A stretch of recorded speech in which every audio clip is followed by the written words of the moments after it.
una vez más vamos a abrir la palabra de Dios en ese versículo base que hemos estado considerando desde la mañana, Juan 7, 37 y al 39. Dice: en el último gran día de la fiesta, Jesús se puso en pie y alzó la voz diciendo: si alguno tiene sed, venga a mí y beba. Y el que cree en mí, como dice la Escritura, de su interior correrán ríos de agua viva. Ahora oiga esto.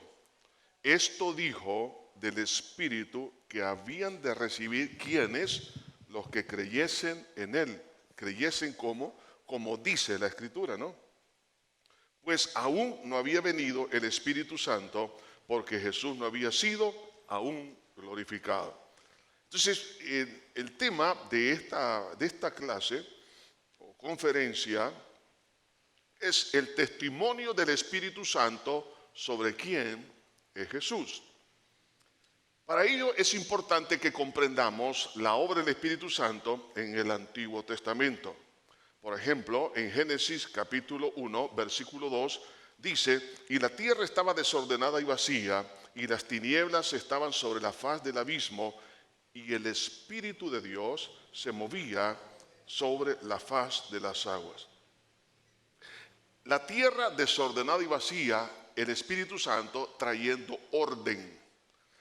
El verbo mover en el hebreo tiene esta imagen verbal. Es cuando una gallina está, agitando sus alas, protegiendo a sus polluelos.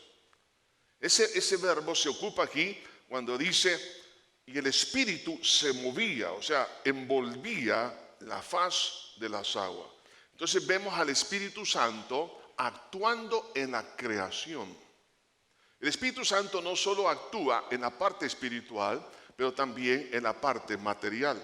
Por eso en el Salmo 104, versículo 30 dice: envía tu Espíritu, son creados, y renuevas la faz de la tierra. Entonces vemos que el Espíritu Santo actúa también en la parte física. Ahora, el Espíritu Santo no solamente actúa en la parte física, pero también actúa en las personas. Y lo vemos, por ejemplo, reflejado en los patriarcas. Los patriarcas, los jueces, los reyes, los profetas, fueron personas del Espíritu. El Espíritu Santo en el Antiguo Testamento venía sobre ellos. Saquemos un ejemplo de esto. Y es una expresión que hasta el día de hoy en las iglesias se menciona. Cuando dice la Biblia que el Espíritu Santo vino sobre Sansón, Sansón era un juez. Dios lo había establecido como cabeza de esa nación. Entonces, el Espíritu Santo, al venir sobre él tenía una fuerza extraordinaria. Cuando dice el Espíritu Santo vino, porque no estaba en él. O sea que el Espíritu Santo en el Antiguo Testamento venía en forma ocasional y sobre algunas pocas personas. Por eso esa expresión, el Espíritu Santo vino, por ejemplo, sobre Isaías, vino sobre David. El Espíritu Santo vino, ¿por qué vino? Porque no residía en el corazón.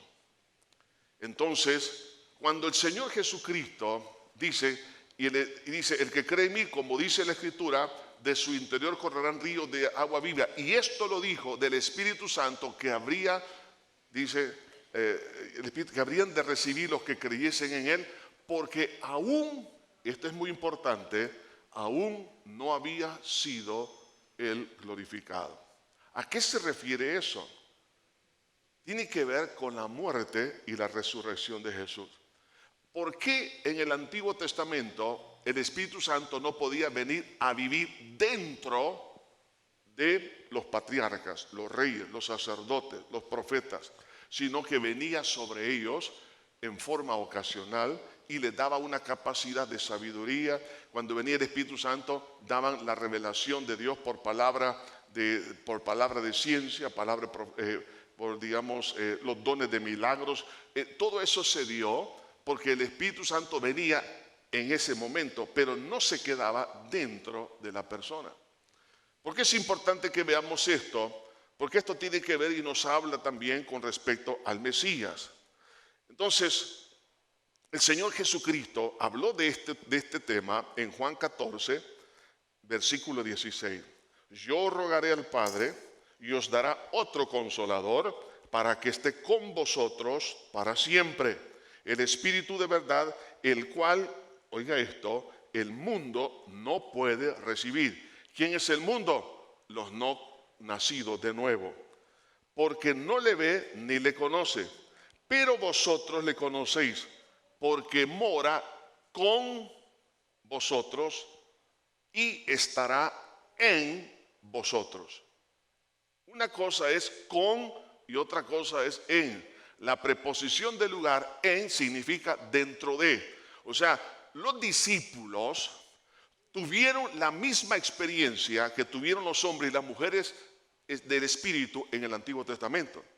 Por ejemplo, cuando Jesús los envía a predicar y echar fuera demonios, el Espíritu Santo estaba con ellos, pero no dentro de ellos.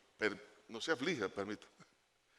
No estaba dentro de ellos, sino con ellos. Por eso dice, vosotros le conocéis porque está con vosotros, y le habla en el futuro, estará en vosotros. ¿Por qué el Espíritu Santo actuó en los discípulos, así como en el Antiguo Testamento? Por la sencilla y poderosa razón, porque Él no había sido aún glorificado.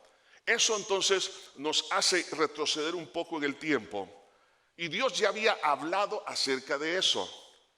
Cuando se consagró el tabernáculo, el templo y los sacerdotes, hay dos, imágenes aquí muy importantes. Cuando se consagró el tabernáculo, se empezó a rociar sangre con un hisopo. Y luego, después de eso, con aceite. Los sacerdotes se les ponía sangre en el lóbulo de la oreja derecha, en el pulgar de la mano derecha y en el dedo gordo del pie derecho. No eran derechistas, ¿no? Pero la diestra en la Biblia tiene un significado de autoridad, es decir, delegación de autoridad. Entonces se le pone sangre y sobre esa sangre luego le pusieron aceite. ¿Qué es lo que Dios que estaba enseñando acá? Primero es la expiación y en segundo lugar es la unción. Por eso Jesús dijo, el mundo no lo puede recibir, porque para que el Espíritu Santo venga a vivir en una persona necesita haber creído que Jesús pagó por él en la cruz del Calvario, por sus pecados, y por la fe en esa verdad. Al recibir el perdón de pecados, el aceite divino viene a morar en nosotros. Amén. Entonces, por eso que como Jesús no había dado su vida todavía, por eso Jesús le dice, está con vosotros, pero estará en vosotros posteriormente. Por eso que cuando el Señor Jesucristo resucita, allá en Juan, en el capítulo 20, entonces el Señor dice que al aparecerse sopló sobre ellos y les dijo, recibid el Espíritu, y sopló sobre ellos. Porque ya había sido glorificado. Es decir, ya había dado su vida en expiación y había resucitado. Por eso que el Espíritu Santo no puede venir a vivir en una persona, y es un errorazo grande decir que toda persona, toda criatura tiene a Dios morando en él o en ella. No es cierto. Solamente puede venir el aceite divino si nosotros hemos pasado primero por el Calvario. La sangre es primero, luego es el aceite. Diga conmigo, primero es la sangre y luego el aceite. Entonces, el Espíritu Santo hoy en día, después de la resurrección de Cristo, el Espíritu Santo viene a vivir en nosotros cuando nacemos de nuevo. Entonces, la bendición es esta, que hoy en nosotros mora la gloriosa persona del Espíritu de Dios. Entonces, ahora, todo esto tiene que ver, hermanos, también con la relación del Espíritu Santo con el Mesías. ¿Por qué? Vea lo que dice Isaías 61:1. Dice, el Espíritu de Jehová, el Señor, está, oiga, sobre mí, porque me ha ungido Jehová y me ha enviado a predicar buenas nuevas a los abatidos, a vendar los quebrantados de corazón, a publicar libertad a los cautivos, a los presos a apertura de la cárcel, proclamar el año de la buena voluntad de Jehová y el día de venganza de nuestro Dios, y a consolar a todos los enlutados, a ordenar que a los afligidos de Sión se les dé gloria en lugar de ceniza, óleo de gozo en lugar de luto. Bueno, y sigue hablando de todo lo que el Espíritu Santo iba a hacer. Lo que quiero que destaquemos aquí es lo que dice el versículo 1. El Espíritu de Jehová, el Señor, está, oiga, está, es decir, reside sobre mí. Por eso a Jesús, o él, más bien al Mesías, el ungido de Jehová, es porque el Espíritu Santo, cuando vemos esta profecía que estaría en el Mesías, quiero que en este momento nos metamos en los zapatos de digamos, la población israelita en el Antiguo Testamento. Ellos sabían que cuando el Espíritu Santo venía sobre por ejemplo, un juez, un profeta, un rey, cualquiera que Dios lo había escogido para una función, un sacerdote, hacía cosas extraordinarias. Ahora, si el Espíritu Santo, y ellos sabían perfectamente que el Espíritu Santo actuaba en ellos en forma ocasional y, hermanos, en algunas oportunidades sobre personas específicas. Pero cuando habla de la profecía que vendría el ungido de Jehová, en el cual el Espíritu reposaría en él, es decir, que no vendría como en los demás casos, sino que el Espíritu estaría en él. Entonces, ¿cómo interpretaban los del Antiguo Testamento esa hermosa profecía? ¡Wow! Por decir algo, si Jefté, Barak, Débora, podemos hablar el rey David, podemos hablar, bueno, aún de Sansón en sus primeras etapas de su vida, hicieron cosas extraordinarias cuando el Espíritu Santo vino en forma ocasional, que no haría el Mesías. Entonces, esta profecía habla de qué cosa, qué es lo que esa unción haría a través del Mesías. Bueno, vendar a los quebrantados de corazón, publicar libertad a los cautivos, a los presos a apertura de la cárcel, a proclamar el año de la buena voluntad de Dios. Bueno, habla de tantas bendiciones que el Mesías haría por cuanto el Espíritu reposaría en él. Jesús se encontraba en una sinagoga y le dan a él, porque esto era parte, digamos, de una costumbre, al entrar a una sinagoga, que el administrador de la sinagoga traía los pergaminos y aquellas personas que eran dignas de leerla le entregaban unos rollos, ¿no? Y le entregan el rollo del libro de Isaías. Estamos hablando que ha sido un rollo tremendo, ¿no? Y Jesús empieza a leer lo que dice Isaías 61. Y en Lucas 14:16 hace referencia a Isaías 61. Vino a Nazaret, donde se había criado, y en el día de reposo entró en la sinagoga, conforme a su costumbre. O sea que Jesús llegaba a las sinagogas y se levantó a leer, y se le dio el libro. Oiga esto, a él le dieron el libro del profeta Isaías. ¿Casualidad? No. Providencia divina. Y habiendo abierto el libro, halló el lugar donde estaba escrito: el Espíritu del Señor está sobre mí, por cuanto me ungió para dar buenas nuevas a los pobres. Me ha enviado a sanar a los quebrantados de corazón, a pregonar libertad a los cautivos y vista a los ciegos, a poner libertad a los oprimidos, a predicar el año agradable del Señor. Y enrollando el libro, enrollando el libro, lo dio al ministro y se sentó. Fíjense bien, Jesús lee, luego se sientan y los ojos de todos en la sinagoga estaban fijos en Jesús. Y comenzó a decirles, mire que Jesús le dijo: hoy se ha cumplido esta escritura delante de vosotros. En otras palabras, Jesús les está diciendo: yo soy el cumplimiento de Isaías 61, porque yo soy el Mesías.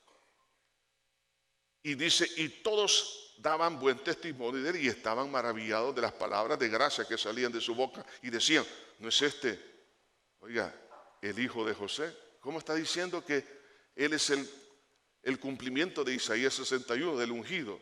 Y él dijo, sin duda me diréis este refrán, médico, cúrate a ti mismo. De tantas cosas he oído, dice, hemos oído que han hecho en Capernaum. Haz también aquí en tu tierra. Y añadió, de cierto digo que ningún profeta es acepto en su propia tierra. Y en verdad os digo que muchas viudas había en Israel en los tiempos de Elías, cuando el cielo fue cerrado por 3 años y 6 meses. Y hubo una gran hambre en toda la tierra, pero ninguna de ellas fue enviado Elías, sino a una mujer viuda de Sarepta y de Sidón. Lo que Jesús le está diciendo es, oigan, ¿por qué Dios envió bendición al extranjero? Porque aquí, en ese entonces, en el tiempo de Elías, había mucha incredulidad. Y muchos leprosos había en Israel, en el tiempo del profeta Eliseo. Pero ninguno de ellos fue limpiado, sino Naamán el sirio. Y al oír esto, dice, al oír estas cosas, todos en la sinagoga se llenaron de ira. ¿Por qué? Les estaba diciendo, incrédulos. Yo les acabo de decir que la escritura se ha cumplido delante de ustedes. Y levantándose, le echaron fuera de la ciudad y lo llevaron hasta la cumbre de un monte sobre el cual estaba edificada la ciudad de ellos para despeñarle. Se puede imaginar una turba. Agarran a Jesús, lo llevan y lo ponen ahí cerca de un precipicio. ¿Por qué? Porque lo estaban acusando de blasfemia. Pero no, él era el cumplimiento. Entonces, al ver esta parte importante de que Jesús mismo está diciendo que Él es el Mesías, el que traería bendición por la unción que había sobre Él, porque el Espíritu Santo reposaría, es decir, estaría permanentemente en Él. Entonces, lo que está diciendo es que la unción, y oiga esto, el término unción tiene prácticamente 2 grandes significados. Uno de ellos es autorización y capacitación o delegación. Entonces, en otras palabras, Jesús es el autorizado por el Padre para ser el Cristo, el Mesías, porque en Él va a residir en forma permanente. Entonces, por eso que el Espíritu Santo en la vida del Mesías vino sobre él por una poderosa razón. Y vamos a leer lo que dice Filipenses capítulo 2. Y esto es lo que algunas veces, al no entender esta parte, nos confundimos con respecto a algunas cosas que leemos en la Biblia. En Filipenses capítulo 2, versículo 5 dice, haya pues en vosotros este sentir que hubo también en Cristo Jesús, el cual, oiga esto, siendo en forma de Dios, no estimó ser igual a Dios como cosa a que aferrarse, sino que se despojó a sí mismo, tomando forma de siervo, hecho semejante a los hombres. La segunda persona de la Trinidad, Jesús, dice, siendo en forma de Dios. En otras palabras, está diciendo, Él es la esencia de Dios. Él no tomó esa prerrogativa como una, digamos, algo en lo cual Él podía aferrarse para no despojarse. Cuando usa aquí la palabra, dice y se despojó. Hay un término en teología que se conoce como vaciamiento. Viene de una palabra griega que es kenosis. Es decir, que Jesús, al tomar forma humana, y esto es importante para entender la humanidad de Cristo y su comportamiento como hombre, dice que se despojó a sí mismo, es decir, sus atributos como Dios los puso a un lado sin dejar de ser Dios, solo que Él no los utilizó. Y como no los utilizó, dependió de los atributos del Espíritu Santo. ¿Por qué sucedió eso?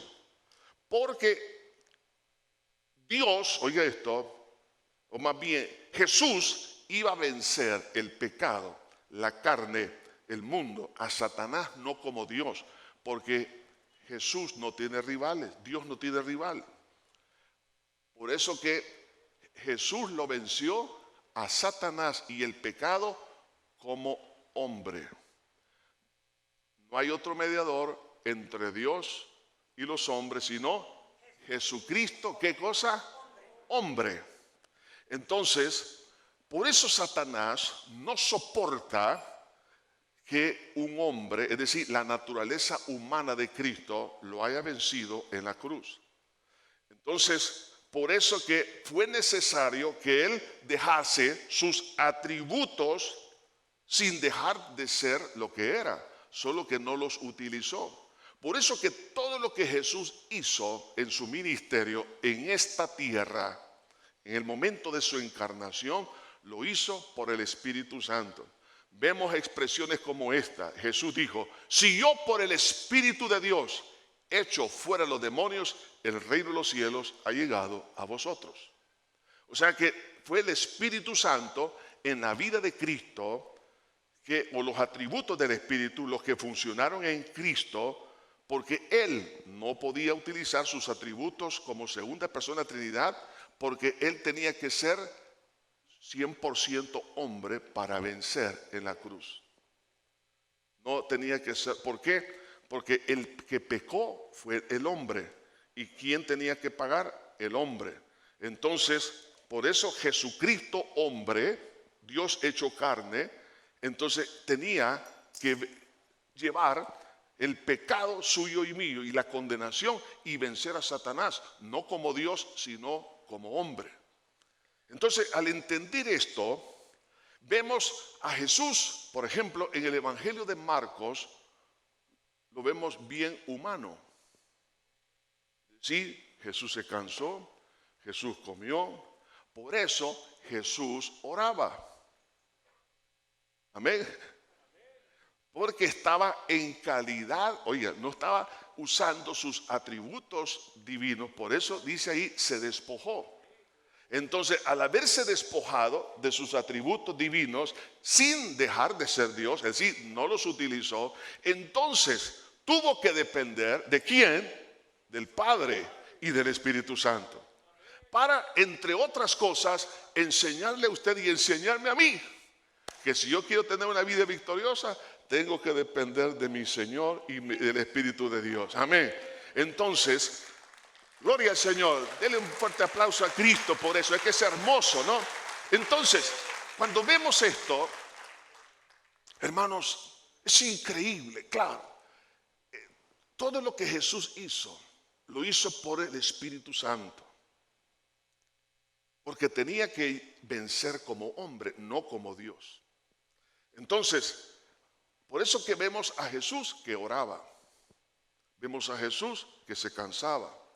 En esa, digamos, en esa encarnación, entonces es en ese momento donde una de las preguntas que hacía, que por qué Jesús dijo que solo el Padre sabía cuándo es que iba a ser la segunda venida. Es por eso, porque no es que dejó él su omnisciencia, sino que la prerrogativa la tomaría el Padre. Ahora, cuando nosotros entendemos esa parte, tiene significado para usted y para mí el por qué Jesús dijo, el que cree en mí, como dice la Escritura, de su interior correrán ríos de agua viva. Si el Mesías dependió del Espíritu Santo, ¿quién soy yo para no depender del Espíritu Santo? Hermanos, seríamos realmente insensatos creer que yo puedo, solo por decir soy un campeón, yo puedo, tú puedes, te declaro victorioso. Aunque usted le diga victorioso, es un pecador y se va a ir al infierno. No es lo que yo diga. ¿Se da cuenta? ¿Cuántos de los que están aquí andan diciendo, te declaro victorioso, te declaro joven, pero tiene 80 años, ya está más arrugado que una pasa? 90.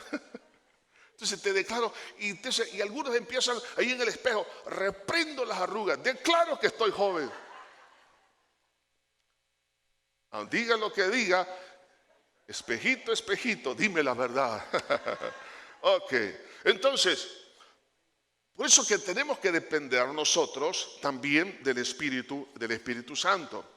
Entonces, esa obra hermosa es la cual nosotros deberíamos de procurar. Pero para que eso ocurra, así como Jesús, oiga esto, así como Jesús se despojó, miren, nombres hermosos de Cristo: Príncipe de paz, admirable, Padre eterno, Dios fuerte, el Logos, la estrella resplandeciente de la mañana. La Biblia habla de muchos títulos y nombres y, hermanos, símbolos de Cristo hermosos. Sin embargo, Jesús se despojó de toda esa prerrogativa divina para tomar forma de hombre, para estar en calidad de hombre, en ese acto de humillación, el cual fue testificado en su bautismo. Por eso que cuando Jesús llega al río Jordán, ahí estaba Juan el Bautista, y viene Jesús a bautizarse. Y Juan dice, ¿cómo? Si tú eres el Cordero de Dios. Y dice, no, oiga, debes dejar que se cumpla todo esto. ¿Por qué? Porque era necesario que él, digamos, testificara la sumisión que siempre había existido y siempre existe entre el Padre, el Hijo y el Espíritu Santo, y los tres son uno. Entonces, cuando Jesús es bautizado, no se bautizó como usted y yo lo hacemos. Nos bautizamos porque hemos nacido de nuevo, es decir, cambiamos o salimos de una vida pecaminosa a una vida en Cristo Jesús, y estamos dando testimonio de ese nuevo nacimiento, y tomamos una decisión de ir en pos de Cristo. Jesús no se bautizó en ese término porque en él no había pecado. No estaba abandonando una vida pecaminosa porque no la tenía, sino que estaba en ese momento como hombre, estaba sometiéndose, es decir, su humillación que ya había ocurrido en su encarnación, la estaba llevando a un testimonio público, y estando en esa situación, en el bautismo, ¿qué es lo que pasó? Una voz del cielo que decía, este es mi Hijo amado en el cual tengo complacencia. Y dice, y cuando Jesús oró, entonces el cielo se abrió, primero. Segundo, el Espíritu Santo descendió en forma corporal como paloma. ¿Por qué el Espíritu Santo descendió en forma corporal como paloma? Porque estaba testificando públicamente que él era el ungido de Dios, era el Mesías. Eso es lo que estaba diciendo. Entonces, en esa calidad y en ese, digamos, cuadro que nos muestra el camino de una vida victoriosa. Si yo quiero que el Espíritu Santo me ayude en mi vida, necesito despojarme, no de un hombre pomposo, porque no tengo nada.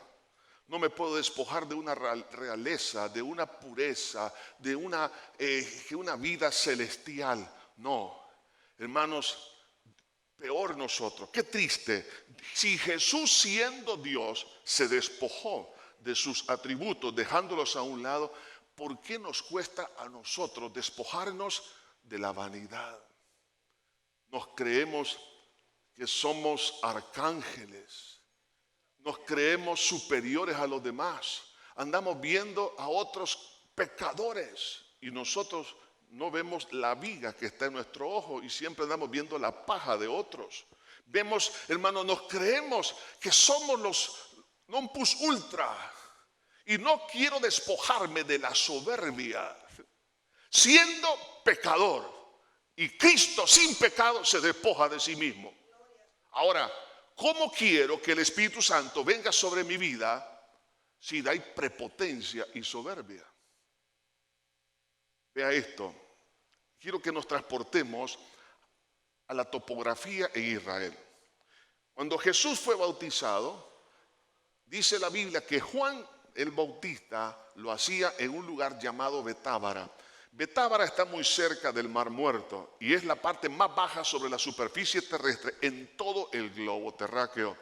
Está más o menos a unos 420 metros bajo el nivel del mar. Es decir, geográficamente Jesús fue bautizado en la parte más baja sobre la superficie terrestre.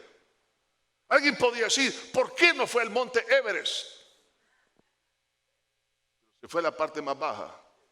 Porque la misma topografía y geografía nos enseña una cosa, que para subir hay que bajar. Si quiero dar fruto, tengo que morir.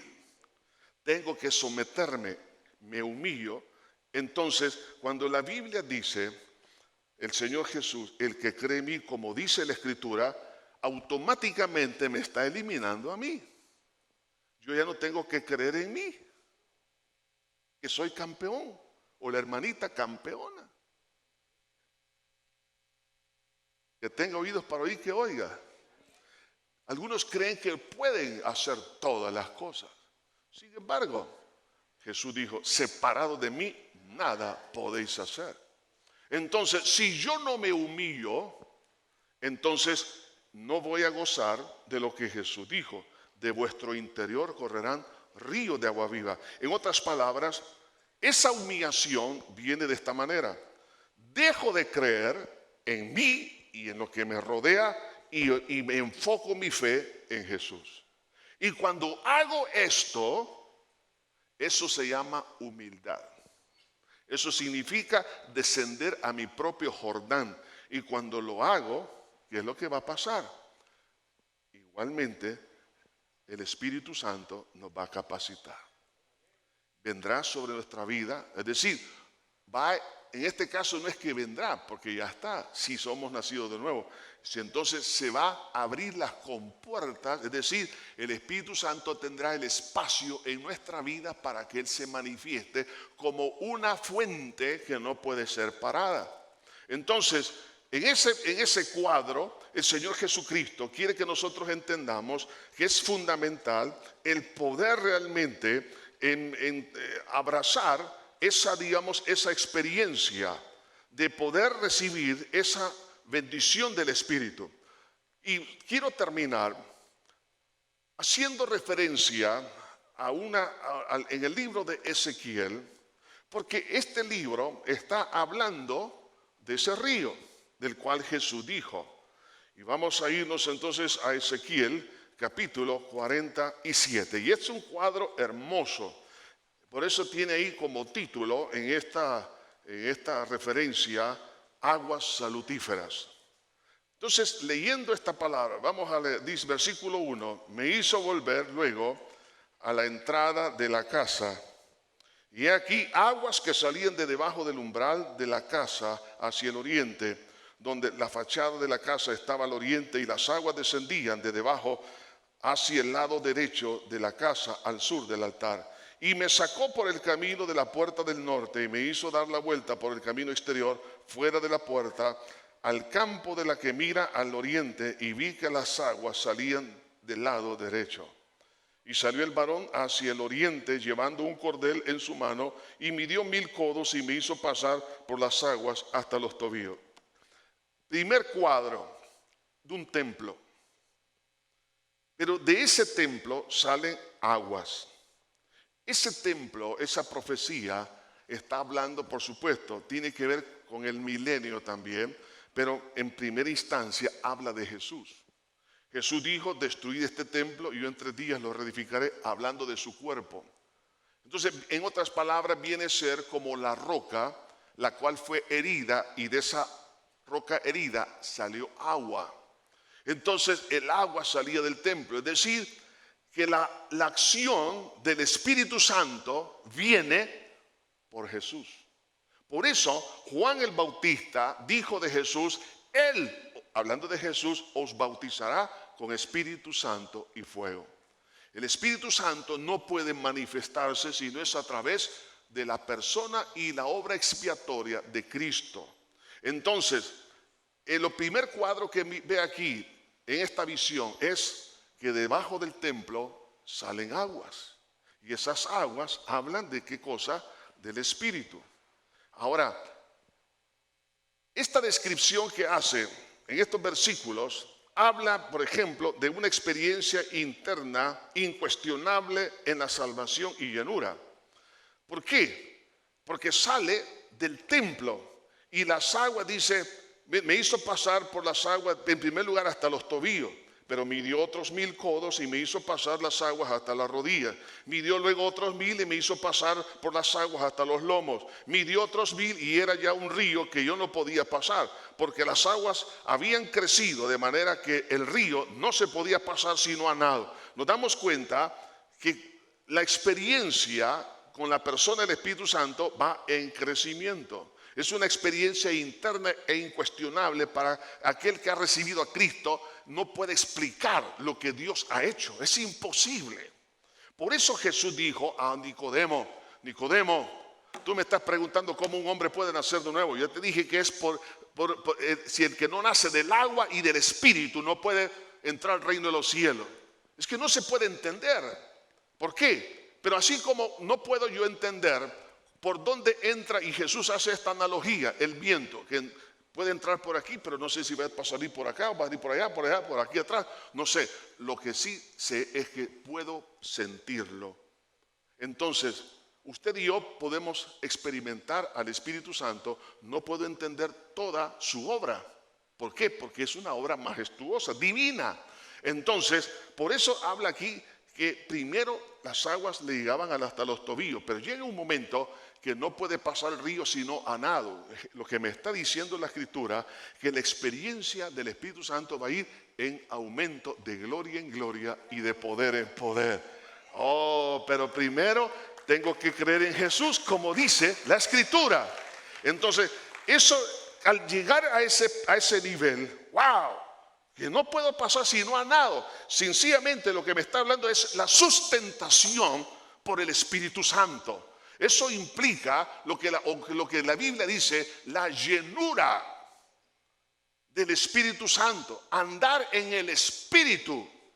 O sea, es el Espíritu Santo el que va a hacer que nosotros tengamos un carácter diferente, que amemos con el amor de Cristo, tengamos una paz que sobrepasa todo entendimiento, que podamos tener el gozo de Dios, que tengamos la paciencia de Cristo. Oiga, hermano, está hablando de experiencias gloriosas, del fruto del Espíritu Santo y del ministerio y de los dones del Espíritu de Dios. Entonces, ¿pero de dónde sale?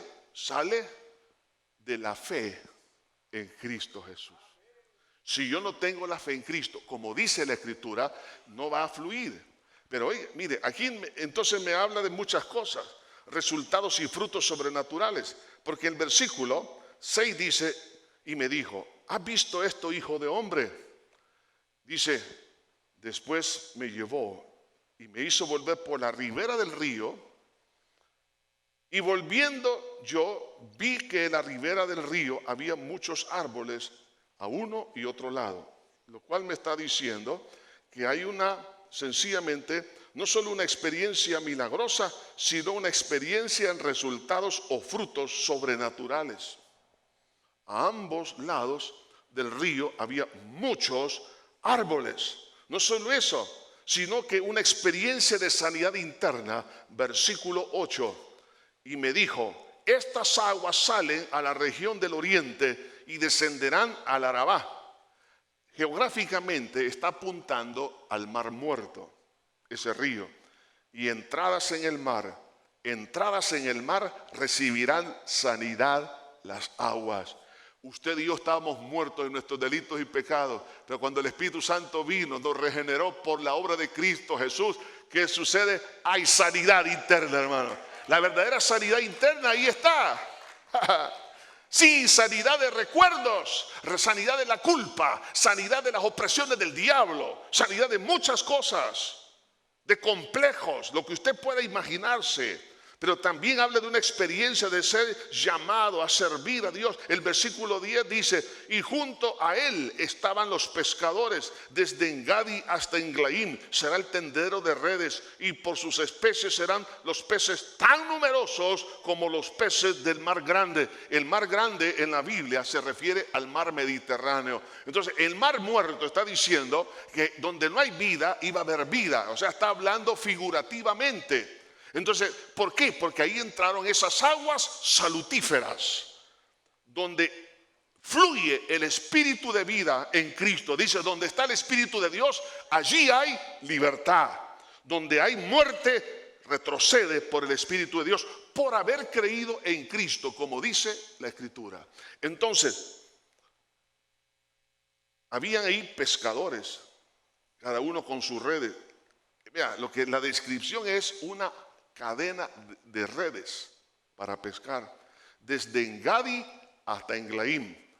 Si vemos la geografía, significa de una costa que está hoy en día en manos de Israel y la otra orilla en Jordania.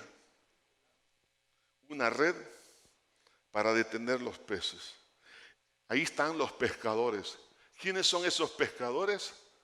Son los hombres y mujeres que han creído en Cristo, como dice la Escritura.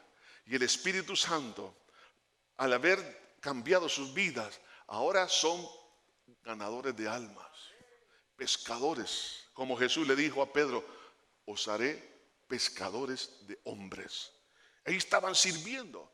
¿Cuándo es que la iglesia se dispone a servir? Cuando cree en Jesús, como dice la Escritura. Si tengo esa fe, el Espíritu Santo me va a dar esa pasión. Pero hay una advertencia, y está en el versículo 11.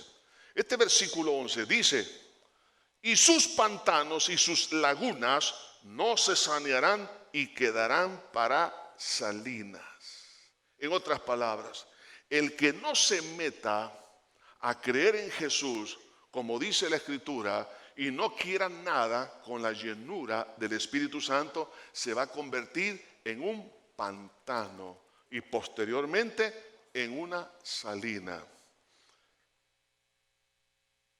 En Bolivia, en unas partes altas, hay un lugar donde antes era un lago, pero es pura sal. Y de hecho hay un hotel por ahí de sal, ¿no? Ahora, pero un tiempo, claro, tenía agua, pero ahora es pura salina. Cuando nosotros no nos metemos en la obra del Espíritu Santo por ser incrédulos en Cristo, es decir, soy una isla, un pantano, una laguna, que es una laguna que no tiene entrada ni salida de agua. En otras palabras, yo voy a creer como yo quiero. Yo no me voy a involucrar en la iglesia. Yo no voy a creer lo que dice la Biblia. Yo tengo mi propia opinión. Bueno, lo que usted está diciendo proféticamente es que se va a convertir en un pantano. Y en los pantanos es cría de sapos, zancudos. Y después muerte. Estéril. ¿Por qué? Porque no creyó en Jesús, como dice la Escritura. Amada iglesia, no podemos dejar pasar una gran oportunidad. Jesús en el último gran día de la fiesta, el que tenga sed, ven a mí, beba. Entonces Jesús está diciendo, oiga, aquí está la clave. Se lo voy a poner muy sencillo, dice el Señor. Esa figura del agua que están derramando, sencillamente habla de lo que el Espíritu Santo puede hacer en ustedes. Pero para que eso acontezca, tienen que creer en Jesús, como dice la Escritura. Lo podemos traducir a nuestro contexto. No andar creyendo que yo soy capaz, que yo soy campeón. No podemos sustituir la fe en mi egoísmo, en mi naturaleza humana, o confiar en una religión o en cualquier idea falsa sobre Cristo, porque entonces yo no voy a tener la oportunidad de entrar en esas aguas. Me voy a convertir en una salina tarde o temprano. Por eso hay muchas personas espiritualmente que se mueren viniendo a la iglesia. ¿Por qué? Porque tienen esta resistencia. Yo voy a hacer con mi vida lo que yo quiero. No me importa lo que diga la Biblia, yo voy a vivir mi propia vida. Bueno, ya se sentenció a hacer una salina, pero el que no, dice la Biblia, y con esto termino, versículo 12, para aquel que es sencillo de corazón y cree en Jesús. Por eso Jesús dijo, si no os hiciereis como niños, no entraréis en el reino de los cielos. Es decir, si no creo con tanta pureza como cree un niño que Jesús es el Cristo, el Hijo del Dios viviente, el Mesías, entonces, si yo llego a tener esa actitud, dice la Biblia, y junto al río, en la ribera, a uno y otro lado, crecerá toda clase de árboles frutales. Sus hojas nunca caerán, ni faltará su fruto. A su tiempo madurará, porque sus aguas, oiga esto, salen de donde, del santuario de Cristo. Y su fruto será para comer y su hoja para medicina. Cristo es el único que puede llenar nuestro corazón, pero también es el único que lo puede sanar. El que tiene fe en Jesús, como dice la Biblia, es la clave. Entonces le diremos al sicómoro, desarraígate en el nombre de Cristo, del Mesías, del Dios hecho carne, Jesucristo, porque Él es Dios y Él todo lo puede hacer. Sicómoro, desarraígate en el nombre de Jesucristo. No es por lo que usted y yo somos, es por lo que Él es y por lo que Él hizo, que tiene poder la oración. Por eso podemos tener victoria hoy en día. ¿Por qué no nos ponemos en pie y abrimos nuestro corazón? Le decimos, Señor, te necesito. Padre, venimos delante de ti en esta hora, dándote mil gracias. Abra su corazón, abre sus labios. Exprese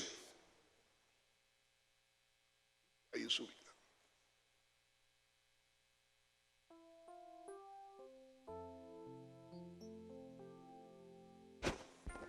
Buen Señor, tú eres bueno.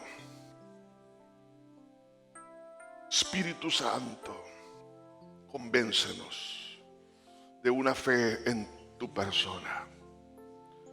Por algo tú dijiste, todo lo que orando pidieres en mi nombre.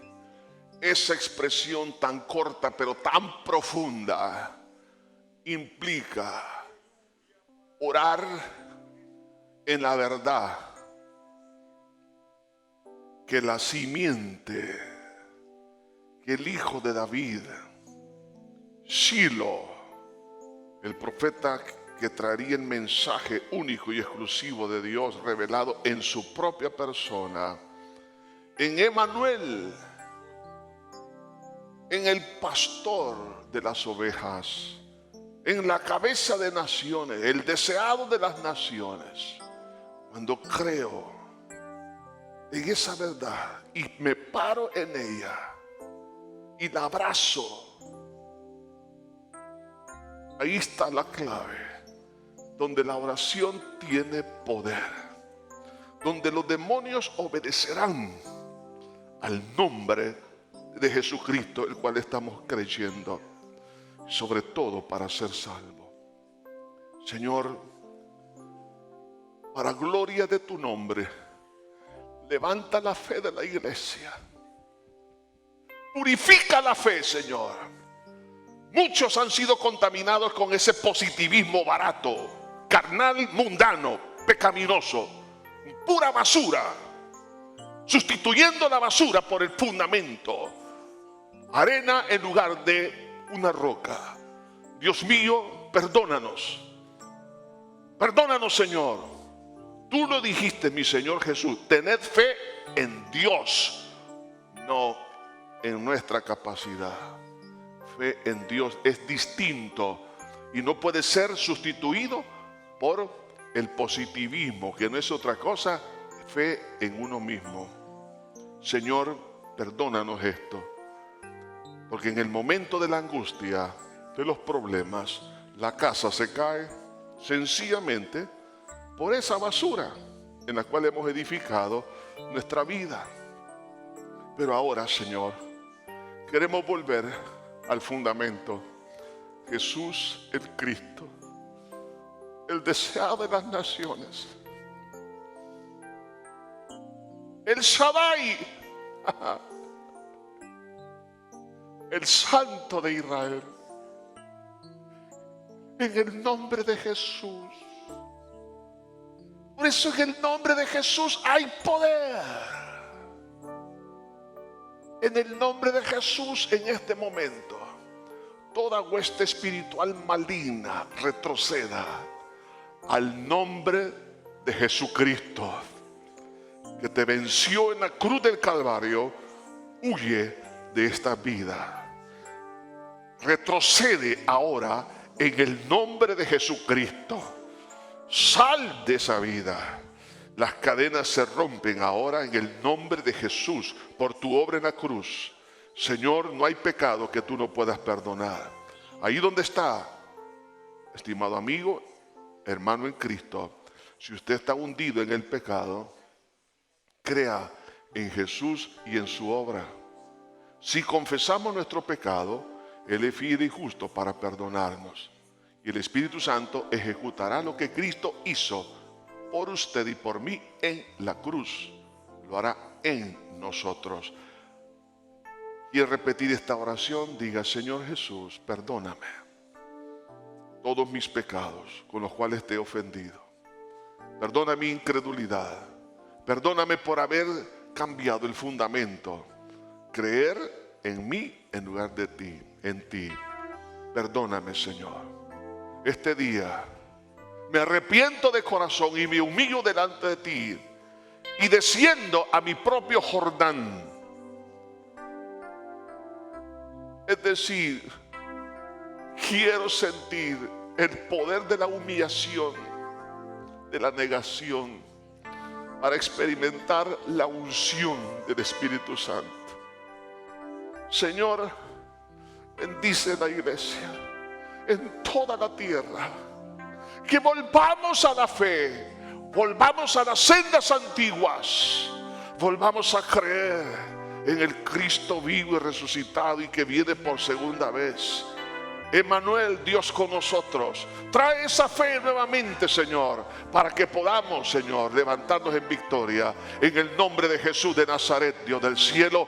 Ahora, Señor, te pido para gloria de tu nombre, que empiece, Señor, a derramar de una forma especial la llenura de tu Espíritu Santo. Sopla, Espíritu de Dios, sobre estos huesos secos. Y, Señor, y estos huesos secos, nuestra vida, a empezar a tener otra, Señor, otra apariencia. Vamos a empezar a ser transformados, regenerados. Vamos de gloria en gloria y de poder en poder. En el nombre de Jesús de Nazaret, sean rotas las cadenas ahora. En el nombre de Jesús de Nazaret, toda enfermedad, Señor, tú llevaste, el Cristo, el Mesías, Santo de Israel, tú llevaste nuestra dolencia en tu cuerpo en la cruz del Calvario. Por tal razón, en el nombre de Jesucristo, sé sano, porque Jesús todo lo puede y todo lo hizo a favor tuyo y mío en la cruz, y resucitó para garantizar que hoy Él lo hace hoy en día también. En el nombre de Jesús, Señor, ahora mismo, Señor, quita esas depresiones, esas ataduras, todo lo que está congojando a tu hijo, tu hija.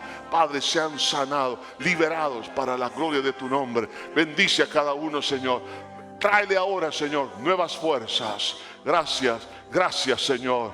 Te adoramos, te adoramos. Adoremos al Señor con esta alabanza. El Shaddai, el Shaddai. ¿La has escuchado? Unámonos entonces en esta hora. Gloria al Señor.